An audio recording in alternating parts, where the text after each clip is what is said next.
Come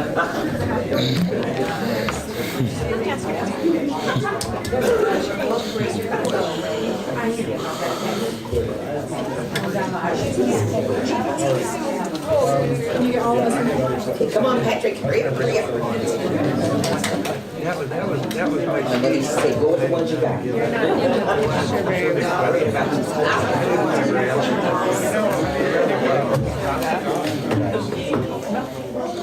halfway straight already. On the split around. No, we're using two charts in these photos. We will. Okay. Is everyone ready? Yep. On three. One,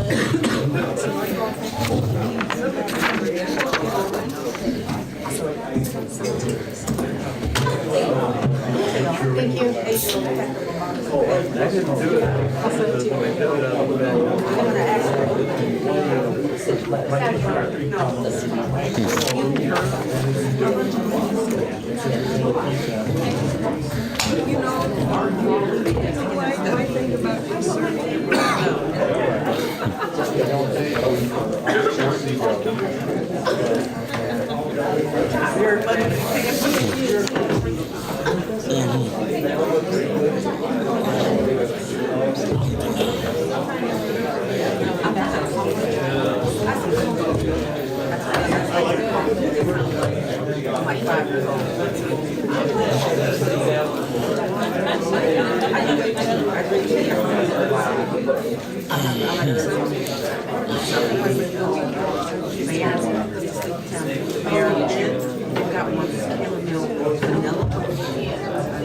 Okay, we're going to get ready to start our next piece of the agenda.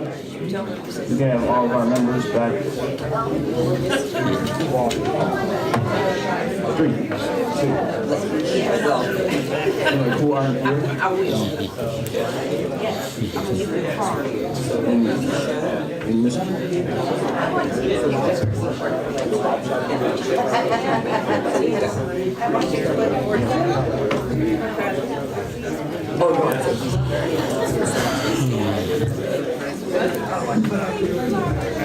Okay, we're going to get started with the next piece of our agenda.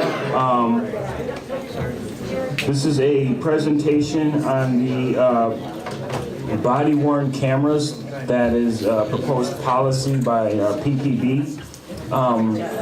One of the feedbacks that we got, pieces of feedback that we got from the community was, and concerns of some of our members, was enough time to really discuss this issue and have enough time for questions. And so we had asked Tammy, in light of that, she's doing a lot of presentations around the city on this issue, that if we could turn this session into a town hall style presentation where we could use the full amount of time to ask questions and really dialogue about this issue on a deeper level, and she agreed to that, and so we're really grateful for that. So there's going to be no PowerPoint presentation, but we will open it up to just a discussion for all the PSEP members and also the community, and we want to do this with both groups, and it's not going to be just PSEP first and then the community, but we'll have both groups going at the same time. I'll invite Tammy to come up to the front. You might as well just take a seat up here if that's cool. I don't think that's against policy, and we've got some members missing anyway, so we can have you up there. So we will open this up. We have an hour of time. I really want to remind everybody to keep your questions directed on this issue. You'll each have 2 minutes, although we won't necessarily need to use that as long as we are moving along with the process.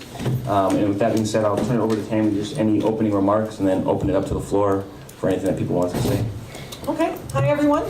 My name is Tammy Mayer, and I am the program manager in charge of body-worn cameras for the Portland Police Bureau.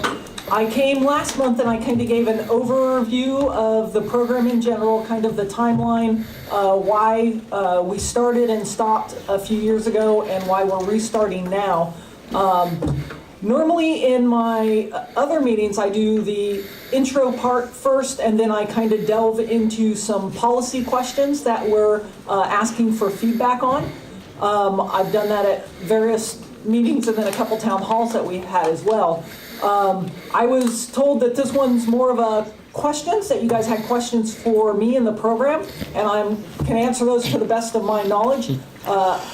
In those meetings, we aren't setting policy, we're kind of asking some key trends of policy questions that have been asked by other bureaus, and kind of looking at what the Portland community thinks we should write into our policies.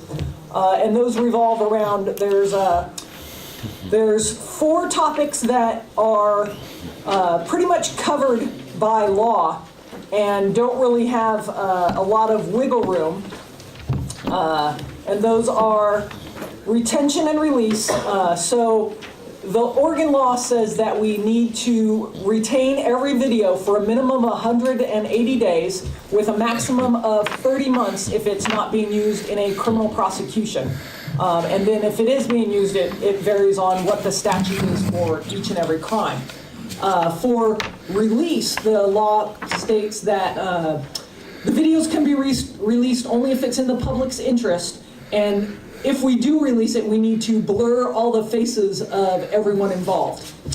Then you have notification, which the law states that every person that the officer comes in contact with needs to be notified that he or she is recording, as long as it's safe to do so.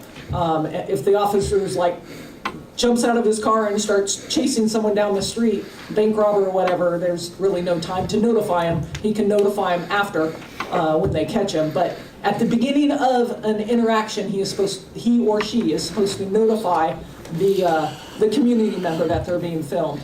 The last one is on public demonstrations. And the Oregon law basically says we will not record during public demonstrations as long as everyone's performing their demonstrations in a civil manner, as long as they don't do anything criminal, and then that's when we're supposed to turn the cameras on.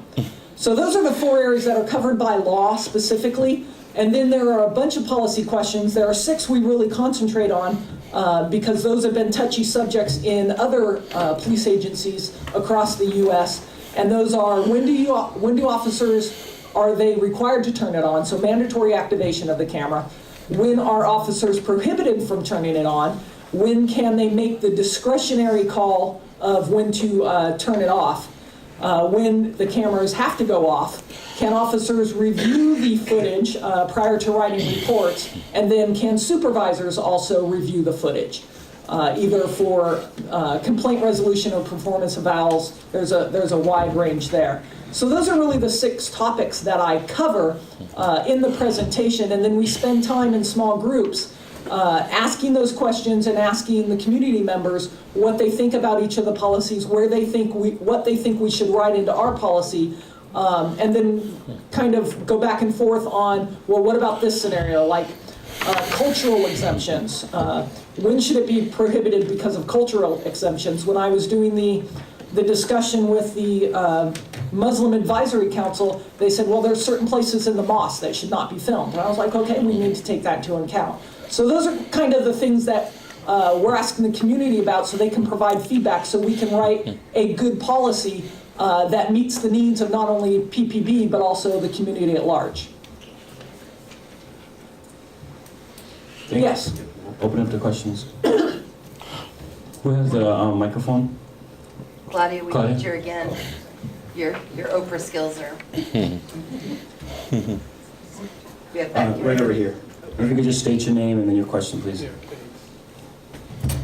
My name is Pat Adams, and in view of our previous presentation there, that curiously enough, I talked about a lens, and I'm wondering what's the involvement that you have with the Equity and Diversity Office, and how are they involved in the development and implementation of this program?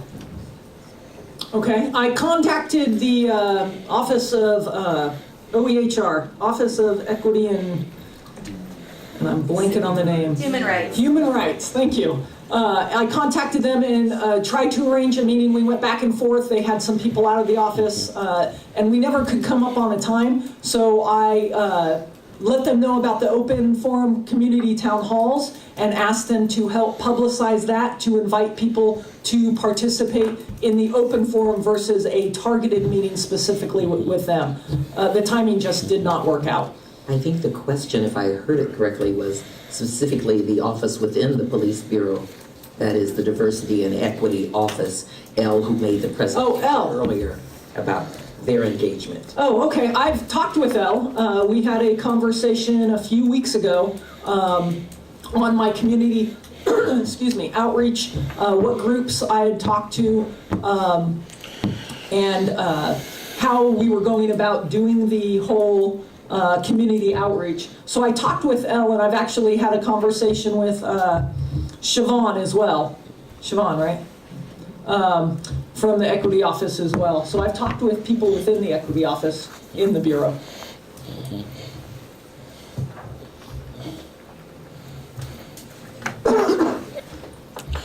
How do you get copies of these videos? They will be, you have to go through the normal public release request, and it goes through those normal channels. So you gotta go through Central Precinct to get them? Yes, records, which is in Central Precinct, yes. Okay, and the other question I have for you, interesting or not, is there any way to disable those body cams so the officers cannot turn them off? Disable them so they can't turn them off at all? Yes, like run 8-hour videos through them? I don't know if you can disable the turn off, but for privacy reasons, you can't leave them running constantly because they need to use the restroom, or they might have to have a conversation with an informant, or other reasons where the body camera needs to be shut off for periods of time. Yeah, but that also allows officers to turn them off when they're doing something they're not supposed to do. So that's why I was asking about disabling the turn off switch. Okay. Because you can always edit the videos at Central Precinct and say, we're not going to give out this, we're not going to give out this, we're not going to give out this. The only editing should be the blurring of the faces for the redaction piece. Like when we redact a police report, they blur out PII, personally identifying information, birth dates, and stuff like that. Yeah, well, I'm talking about like restroom breaks and talking to informants. They could cut those out, or they can put it so the public don't have access to those. Yeah, but then someone's still watching the video of them using the restroom.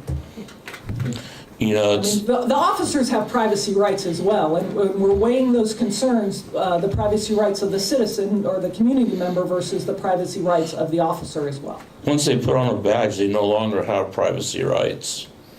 No, they still have privacy rights. They still have the right to talk to their spouse on the phone and talk about their kids' poor grades, or They shouldn't be doing that at work. I mean, what I'm hearing is that there everyone shouldn't. has private conversations during the day. Yeah, well, what I've heard a lot is that they shut down radio traffic to priority calls only because they don't have enough officers out there to do calls. So if that's the case, then why are they allowing them to make private calls? They're allowed breaks during their shift, just like any other person working a shift in the U.S. Right, but the body cam shouldn't go off because of that. Okay. Feedback noted. We have a question in the back here, and then we're going to go here to the front. And then back to the back again. So I have 3 questions. My first question is who actually owns these videos? My second question, you spoke to the retention schedule, but I'm interested in the life of a video, particularly those that will be used in a court proceeding or some sort of legal proceeding. What I mean by the life of that, I mean from the capture to being presented as evidence. What's the life of the video? And then I'm also interested in the archival process. Okay, so the first question was, Who owns these the video? videos? The Bureau will own the videos. It is written into the contract that the vendor that supplies the cameras will not own the videos. It will be the city and the police bureau. As for the life of the video, I'm not quite sure. Are you asking the chain of evidence? Process, yeah, what is it? Okay, so depending on the cameras, but most of them, when the officer gets off duty, they take the camera off and they dock it, and it starts to upload while it's in the dock. And that video goes to either a on-premise server or a cloud, depending on the vendor. And it is stored there for the minimum 180 days. Each video, so if they respond to, say, a burglary, the officer after the call tags the video. There's an app that you use to tag the segments of video, and they tag it burglary, case number, date, time, all that stuff. And then it goes on the server, so it's easier to find should we need to use it for prosecution or whatnot. And it sits there until it's needed. If no one needs it for a court case or there's no complaint on an